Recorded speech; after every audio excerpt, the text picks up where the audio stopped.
A paz do Senhor, meus irmãos, novamente. Muito bom, pastor, ver o senhor orando aqui. Estava com saudade. Podem abrir vossas Bíblias no Evangelho de Lucas, capítulo 18. A mensagem será breve.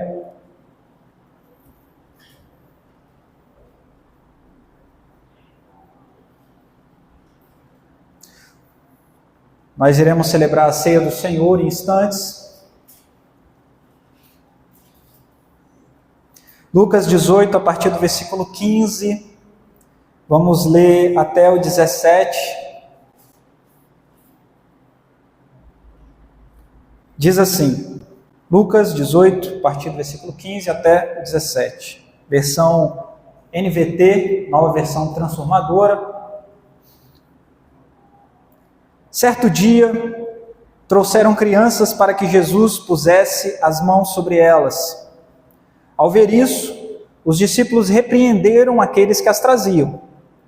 Jesus, porém, chamou as crianças para junto de si e disse aos discípulos: deixem que as crianças venham a mim. Não as impeçam, pois o reino de Deus pertence aos que são como elas.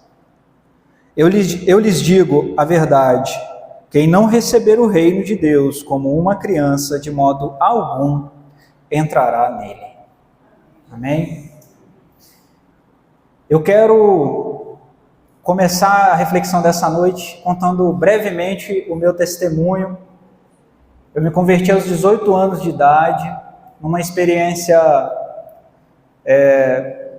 muito sutil com Deus, não foi nada... Eu tenho amigos, por exemplo, que viram anjos na conversão. Aliás, viram demônios, né? Mas enfim...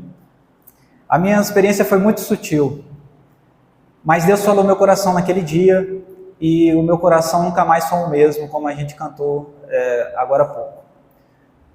E a partir daquele momento, eu tinha 18 anos, então isso vai fazer agora em 2025,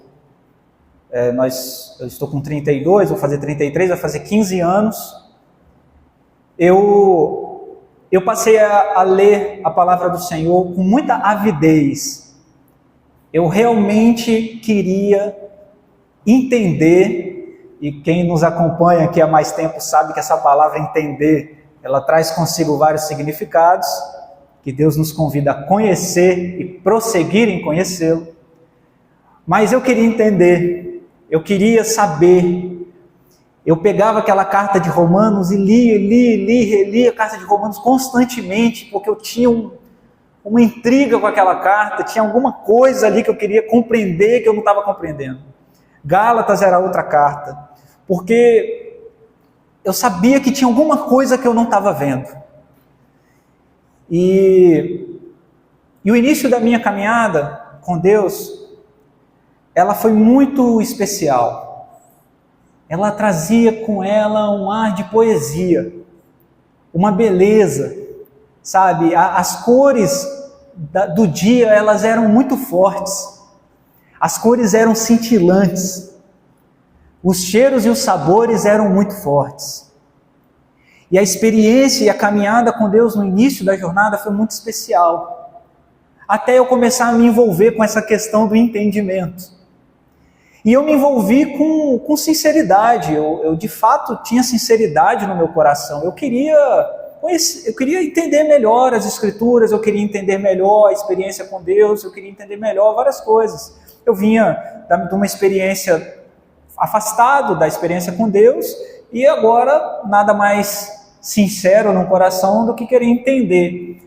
A diferença é que eu me envolvi com o entendimento e não com o conhecimento. O conhecimento se constrói na experiência, e o entendimento é quando a gente quer botar a experiência com Deus na nossa caixinha, e aí a coisa desanda um pouco mais. Tem o seu lugar, a gente já falou sobre isso, mas não é esse o convite principal de Deus. Mas aí muitos anos se passaram depois disso, eu esfriei muito na fé nessa caminhada, na minha busca incessante do entendimento, até que um dia o Espírito de Deus me convida a viver uma experiência diferente.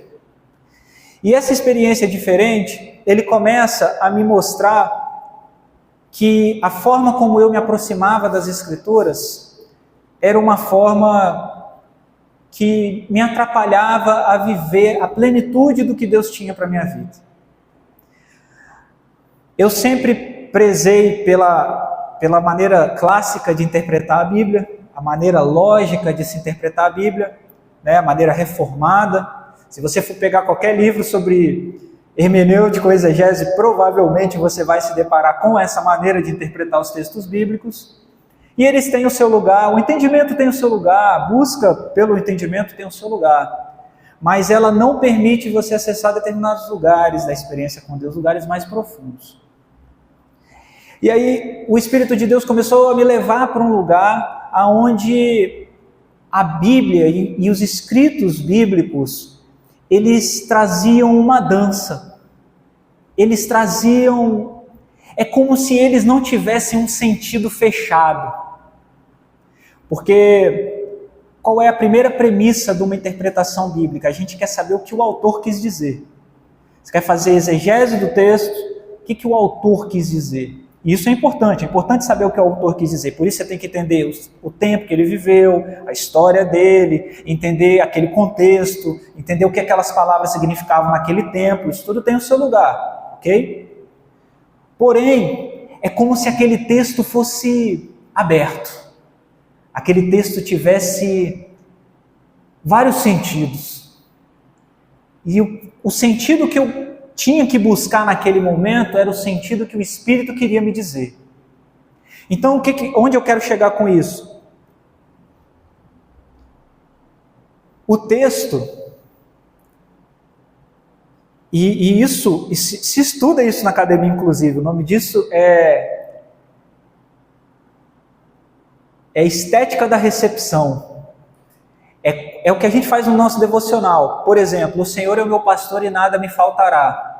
A gente lê esse texto, o que a gente pensa? O Senhor é o meu pastor e nada me faltará. De fato, o Senhor é o meu pastor e nada vai me faltar. Mas não foi isso que o autor disse. O autor está dizendo que o Senhor é o pastor dele e nada vai faltar para ele. Então, o que a gente faz? Essa estética da recepção. No devocional a gente lê e aquele texto tem um novo sentido agora, movido pelo Espírito de Deus. Percebe como o sentido abre? O Senhor também é o meu pastor. O Senhor também me protege, o Senhor também me guarda, e nada me faltará. E aí um dia, nas mensagens passadas, a gente falou sobre a forma como Deus fala, e falando sobre a forma como Deus fala, nós falamos sobre a poesia, porque Deus fala através da poesia. Meus amados, se vocês prestarem atenção nos cânticos que a gente cantou, é só poesia. E sempre quando eu falo de poesia, eu ponho águas purificadoras, porque é poesia pura. Existe um rio, Senhor, que rio é esse? Que flui do teu grande amor. Ou então o outro que nós cantamos, se o trovão e o mar se erguendo vem. Que trovão é esse? É se trovejar lá fora? Não, isso é poesia. Sobre as águas eu andarei. Então, a poesia é assim. A poesia, ela não fecha o sentido. E se o autor da poesia te contar o sentido, já não é mais poesia. Porque a beleza da poesia é ficar com o sentido aberto e isso te conduzir a refletir e meditar sobre o sentido do texto. E Deus fala através da poesia. E nós temos um poeta no Brasil, tínhamos até 1994, chamado Mário Quitanda, que ele, numa entrevista uma vez, e a gente já está chegando no texto, a entrevistadora chega para ele e pergunta assim, mas quando foi que o senhor começou a escrever poesia? Quando que o senhor se tornou poeta? E aí ele responde para ela assim, não se trata de quando eu comecei a fazer poesia, se trata de quando você parou de fazer poesia.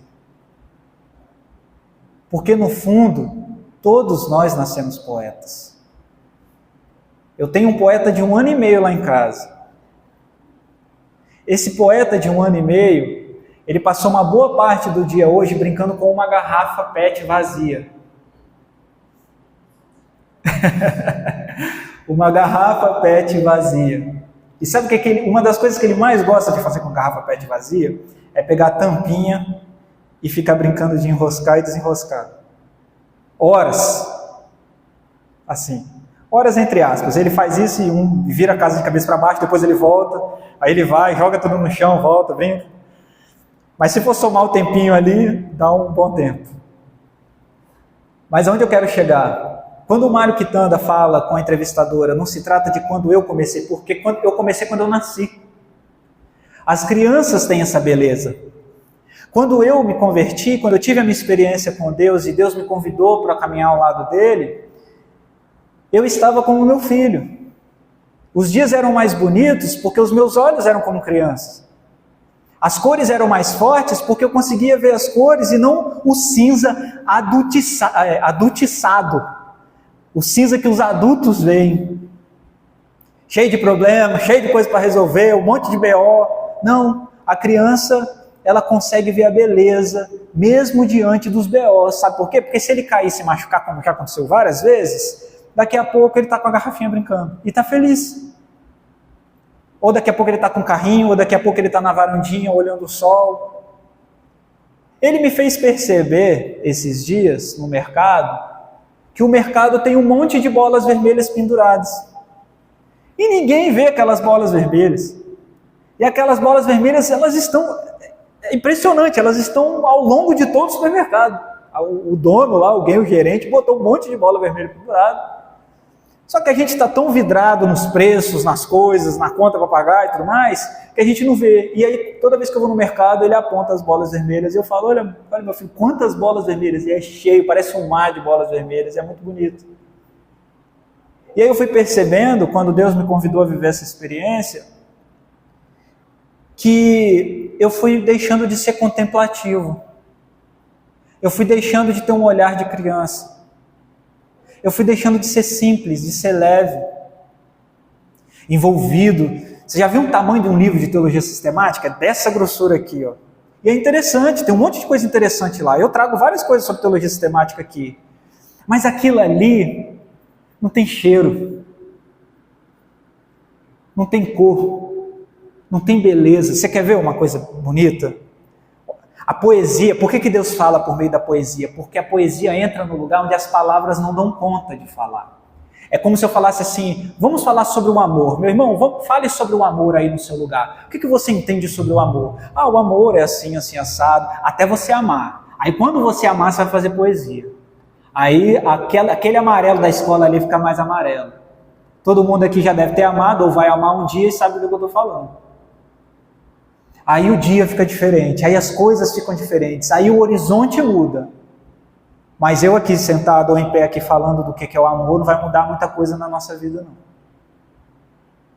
Até a poesia entrar no seu coração.